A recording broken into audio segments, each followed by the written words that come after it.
नमस्कार दोस्तों, स्वागत है आपका हमारे YouTube चैनल पुराण टॉक्स पर, जहां हम आपको सुनाते हैं प्राचीन भारतीय पौराणिक कथाएं, जिन्हें सुनकर आपका मन और आत्मा शांति की ओर अग्रसर होगा। अगर आपको हमारे वीडियो पसंद आए तो कृपया हमारे चैनल को सब्सक्राइब करें और बेल आइकन दबाना न भूलें, ताकि आप हमारी हर नई कहानी से जुड़े रहें। आज हम लेकर आए हैं एक ऐसी अद्भुत और प्रेरणादायक कहानी जो न केवल आपके मन को सुकून देगी, बल्कि जीवन के गहरे अर्थ को समझने का भी मार्गदर्शन करेगी। यह कहानी है देवर्षि नारद और राजा प्रियव्रत की। एक तरफ नारद जी के दिव्य अनुभव हैं, तो दूसरी ओर प्रियव्रत के जीवन के महत्वपूर्ण मोड़। कैसे नारद जी ने प्रियव्रत को वेदों का गूढ़ ज्ञान दिया और कैसे उनके जीवन में परिवर्तन आया, यही हम आज के इस वीडियो में जानेंगे। तो आइए हम यात्रा शुरू करते हैं एक ऐसी कथा की जो न केवल हमारे धर्म और संस्कृति से जुड़ी है, बल्कि जीवन के सच्चे उद्देश्य को जानने का एक गहरा मार्ग भी प्रस्तुत करती है। सृष्टि का प्रारंभ हुआ। भगवान विष्णु की नाभि से कमल पुष्प प्रकट हुआ और उस कमल से ब्रह्मा जी ने संसार की रचना की। सृष्टि का संचालन सुनिश्चित करने के लिए उन्होंने स्वयंभू मनु और शतरूपा का सृजन किया। उनके वंशजों ने मानव समाज को व्यवस्थित करने में योगदान दिया। मनु के दो पुत्र हुए, प्रियव्रत और उत्तानपाद। प्रियव्रत केवल राजधर्म का पालन करने वाले साधारण राजा नहीं थे, बल्कि वे एक यशस्वी तपस्वी, ज्ञानी और धर्म के रक्षक थे। उनकी विद्वत्ता और यज्ञ कर्म में निपुणता का कोई सानी नहीं था। उन्होंने अपने जीवन में तपस्या, दान और धर्म को प्राथमिकता दी।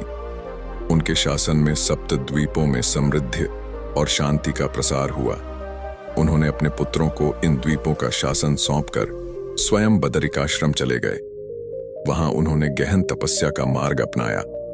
उनकी तपस्या और निष्ठा से प्रभावित होकर एक दिन देवर्षि नारद उनके दर्शन हेतु बदरिकाश्रम पहुंचे।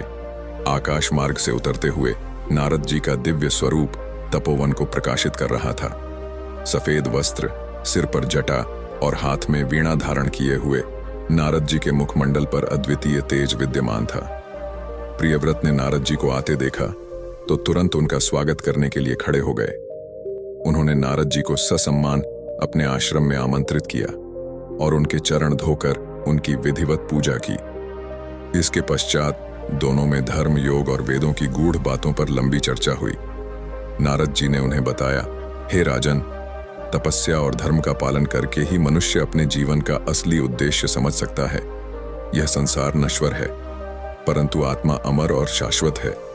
आत्मा का उद्देश्य परमात्मा से मिलन है और यह केवल भक्ति, ज्ञान और वैराग्य से ही संभव है। प्रियव्रत नारद जी की बातों से अत्यंत प्रभावित हुए।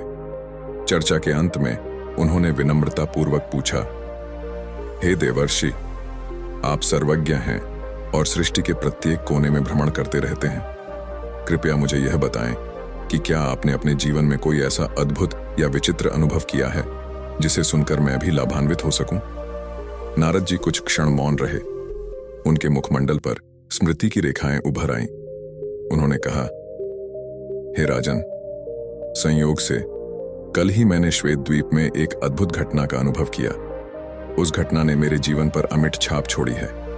यदि आप सुनना चाहें तो मैं उसे विस्तार से सुनाता हूं। प्रियव्रत उत्सुक होकर बोले, हे महर्षि, मैं इसे सुनने के लिए अत्यंत उत्सुक हूं। कृपया मुझे उस अद्भुत अनुभव का वर्णन करें।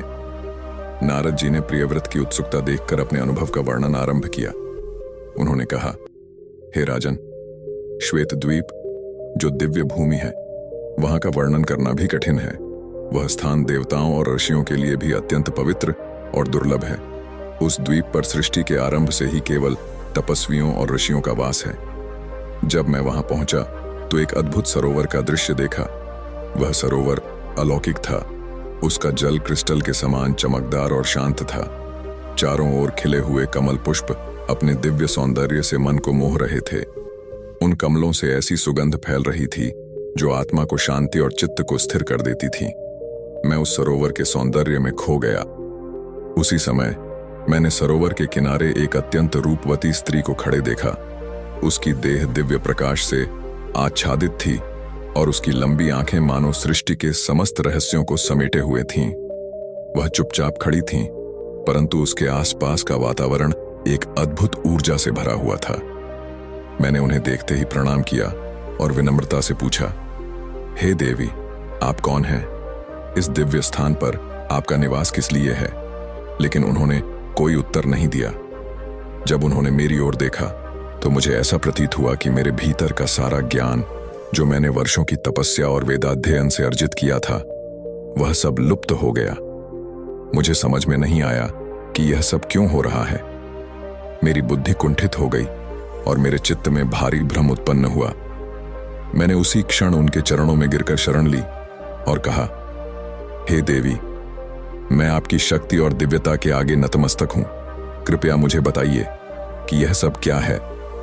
कुछ क्षण बाद उस देवी ने मधुर स्वर में कहा, हे नारद, मैं वेदों की जननी गायत्री हूं।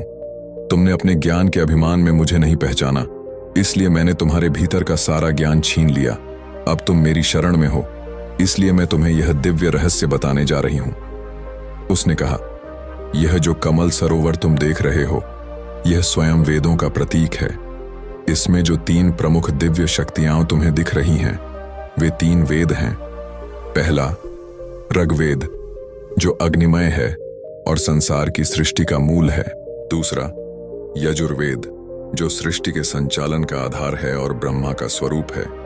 तीसरा, सामवेद, जो शिव का स्वरूप है और समस्त पापों का नाश करता है।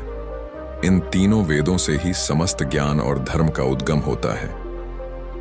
गायत्री देवी के इस रहस्योद्घाटन ने मुझे विस्मय और श्रद्धा से भर दिया। मैंने उनसे विनम्रतापूर्वक पूछा, हे माता, क्या मेरे पास अपना ज्ञान पुनः प्राप्त करने का कोई उपाय है? मैं आपके बिना अधूरा हूं, कृपया मुझे पुनः शिक्षित करें।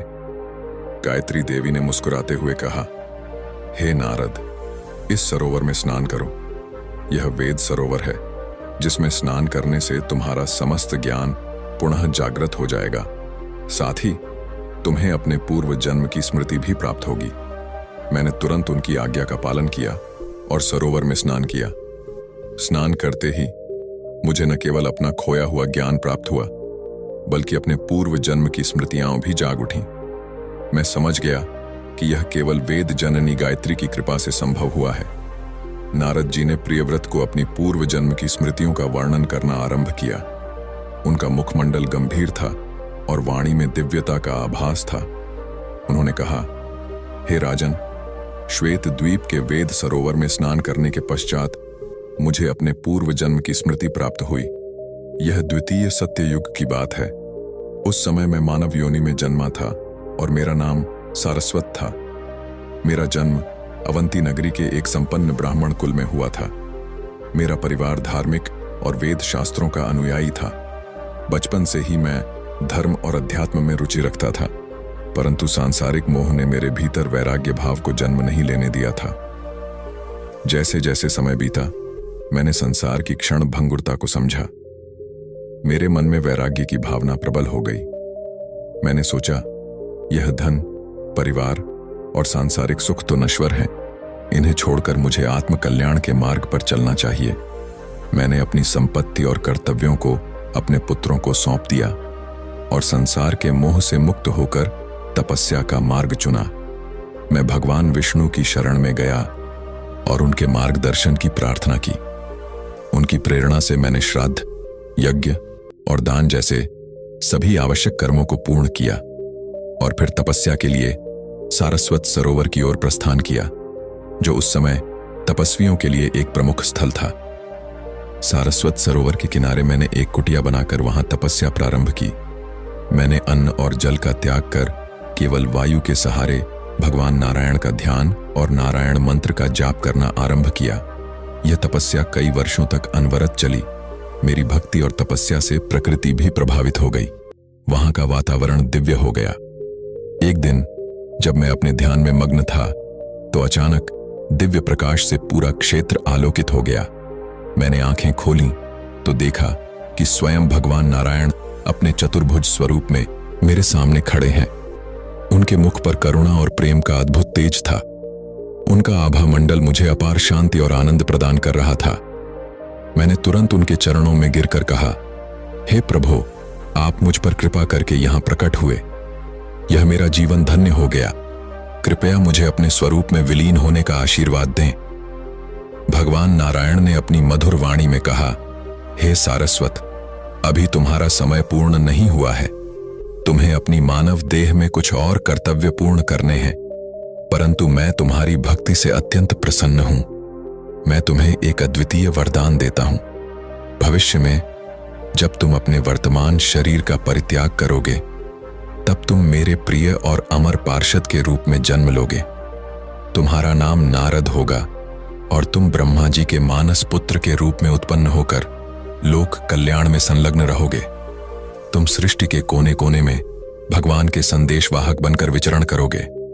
यह कहकर भगवान नारायण ने मुझे अपने दिव्य तेज से अभिसिंचित किया और अंतर्धान हो गए। उनके जाने के पश्चात मेरा तप और भी गहन हो गया। मैंने उनकी आज्ञा का पालन करते हुए अपने शेष जीवन में लोगों को धर्म और भक्ति का मार्ग दिखाया।